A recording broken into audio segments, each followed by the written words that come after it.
It's your girl Angel Sky coming at you for our Teen Mom Talk Tuesday. So what we do every Tuesday is we normally talk about the Teen Mom 2 that airs on MTV, but recently I've noticed it's kind of been the same old thing back to back. So what I'm going to start to do is I'm just going to do it every other week. Since I don't like repeating myself and saying the same old thing, MTV is not giving me enough content to spill the tea on. So we're going to have to improvise, and we're going to have to make it every other week so that I can kind of keep everybody happy. And if you're not feeling the Teen Mom Talk 2, you don't got to watch it every week. So without further ado, let's get into this video. Okay, so first up is my girl Leah. So her home is finally done.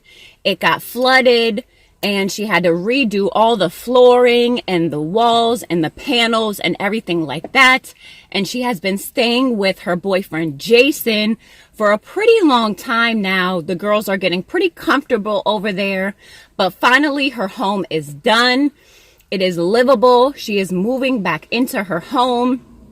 So I'm very curious to see if she's going to kind of like continue to stay over there, or maybe Jason is going to stay at her house, because I feel like it would be easier if Jason just came there since she has 3 girls that go to school. Granted, I don't know how far away he lives, so I guess we'll just have to see and stay tuned. And if you did see the upcoming episodes, apparently they break up. I'm going to have a breakdown if they break up. I love them together. I think they're amazing together. I think they're adorable together. So I really hope MTV is just making it dramatic, or more dramatic than it really is. I hope they don't break up. They're just so cute together. I really want to see them make it. So as for my girl Chelsea, I'm sorry, but that was so sweet of her. So apparently on Aubrey's birthday, she had mastitis, which is very painful, you guys. I have had that from breastfeeding before. It is no fun. It is super painful. So I guess she was sick with mastitis when Aubrey's birthday was there and had passed. So they didn't really do much. So they wanted to re-celebrate her birthday now that she's feeling better. So they took her to the escape room. I feel like maybe they should have left the babies at home. Maybe they should have helped the kids out a little bit more, because I feel like the kids were kind of struggling and the parents weren't too much of a help there. So they ended up not making it. They like missed by 2 seconds or something crazy like that, but they did not end up making it. So I felt really bad for poor Aubrey, but she did look like she had fun for her birthday, so that was amazing. And that was so nice of Chelsea to kind of make up for the birthday she didn't have, since, you know, she's doing so much and she's going out of her way to help them so much. A little mommy junior. So as far as Janelle, apparently she was back on last night's episode. She wasn't the previous episode, but she was back on last night. So apparently now that Nathan, which is Kaiser's father, his charges are dropped, he is going full force at her, trying to get full custody of Kaiser. So I think that it's adorable that he wants to spend more time with his son. And I think that, you know, he definitely should go for at least 50-50 custody. As far as full custody, I don't see that happening, to be honest with you. Nathan has been a little unstable. Not that Janelle is stable, but financially wise and as far as like a home goes, she's a little bit more stable than Nathan is. But I just don't see the judge granting full custody to Nathan. But you know, you got to shoot for the stars when it comes to your kids, right? So I guess we'll just have to see how everything kind of plays out as far as the custody agreement goes. I guess they made his mother like a mediator between them two. So that's good, since they both kind of have a mutual party in the middle. So as far as Breanna, it was so heartbreaking to see little Nova say that Devon and Lewis are the same person when it comes to not coming through for their kids. That was really hard to see. And then she went as far to say that she thought it was her fault that her father didn't come see her because she didn't call him enough or check in on him enough, which was even more heartbreaking. But I feel like, I think Breanna did a good job trying to explain the situation to her, but I feel like she should have broke it down a little bit more, because I do not feel like Devon and Lewis are on the same page when it comes to fathering. I feel like Devon has a lot of obstacles in front of him, but he's doing his best to try to be there for his daughter every time he can. And he doesn't have a car right now. He doesn't have a license right now, but he still goes out of his way to make sure his daughter comes over, and he goes over there to see them, or they meet up at a park. And I feel like Breanna probably should have broke it down a little bit more for Nova, saying, your father has a lot of things in his way and he's trying. He's come a long way. I feel like I wish I would have saw more of that come from Breanna rather than just going to Devon and telling him that. I think it was important for her to say something to Devon, but I feel like he's doing his best, because even when she approached him with this situation, he was not in denial. He wasn't saying he wasn't. He said, I wish I could spend more time with her, and I'm sorry that she feels like that.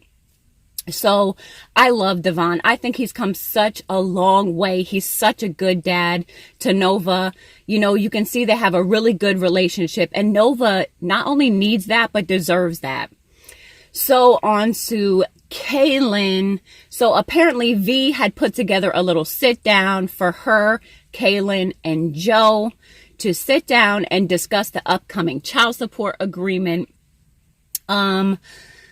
So I will agree that Kailyn owes him the months for not stopping the 50-50 agreement when she said she was going to, which I think she said was like $5 or $6 grand. I do think that Kailyn owes him that. But as far as him not being able to pay his bills because of his company, I'm sorry, I just don't see where that has anything to do with her. Maybe V needs to step up and get a job, or, get a side hustle or do something to try to help with the bills or some of the payments. But I don't think that should be on Kailyn. I don't see what that has anything to do with Kailyn, and her financial situation has anything to do with her baby father and helping him extra. I get, as a friend, if you come to somebody like, hey, look, I'm a little bit low on the water bill or the rent bill, and you're looking to help that person while they're starting their business, that's different. But to demand extra money just because you guys have a child together and that person has more of an income than you, that really doesn't make sense to me, especially that it's the mother giving to the father. That seems kind of backward. Like I said, I can see if she's just helping him out every once in a while, if Isaac needs something or the light bill's going to get turned off, that's her son's home as well. But for him to think that she owes him any more than the 50-50, I think is outrageous. That's crazy. So I really don't know what's going to happen with that whole situation. I think it's kind of bogus. I think V sees that it's bogus, and they really just need to squash it. I feel like they need to go 50-50. Kailyn needs to just go ahead and pay him that $5,000-$6,000, the check that she cut him for, and then that's it. You pay for him at your house, and I pay for him at my house. If you're lacking or you need something, I got you. Other than that, no, I'm not going to pay your bills. Like, that's crazy. I got my own bills to pay. So I was happy, though, that Chris went with her, because she never really had the support of anybody else. She was always kind of like on her own when it had to do with like her baby's father. And she was kind of like, felt like she was up against, back up against a wall, and there was multiple people on her, and she was always defending herself. So I was happy that, number one, V was a neutral party and Chris was there to help support her, because I feel like, if somebody else has somebody in their corner, it's only fair for you to have somebody to have your back too. or to say, you know what, you're doing too much, slow it down, reel it in. So I don't know. I really hope her and Chris work out. They just seem like they have a really good connection, and hopefully they can grow together and get it together. Maybe have another beautiful baby. Who knows, right? So that's pretty much it for my Teen Mom Talk Tuesdays. I love you. Thank you for all your love and support. Like all day yesterday and all day today, I have been flooded with nothing but love and support from my 600 subscriber video, me reaching out to you guys and asking you for advice. Thank you so much for that advice. You have no idea how much it meant to me. I'm literally going to stop saying that. I need to actually like write a speech, because I don't think you guys realize how much you make me happy. Like the things that you say in the comments that you say in my comment section honestly do mean the world to me. So thank you guys so much for being so supportive. You know Angel always got you back. Like, come on. I got you. You're going to comment on me. I'm going to comment on you. You're going to watch my video. I'm going to watch your video. That's what we do. We're going to grow together. So that pretty much wraps it up. I love you guys so much, and I will see you in my next one. Bye, guys. Don't forget to like, subscribe, and I'll see you in the next one.